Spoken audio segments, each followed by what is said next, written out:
তেল পড়ে গিয়েছে, যাই ইমাম সাহেবের কাছে যাই। আমার তেল পড়ে গিয়েছে হুজুর।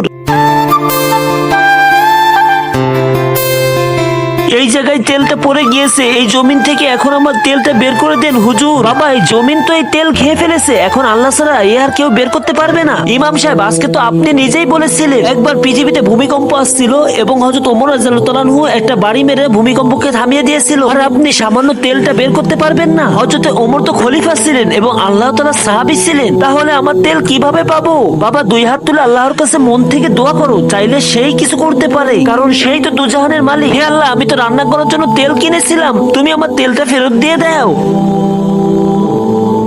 নিঃসন্দেহে আল্লাহর কাছে মন থেকে দোয়া করলে কখনো বিফলে যায় না। আই লাভ ইউ আল্লাহ কমেন্টে লিখো।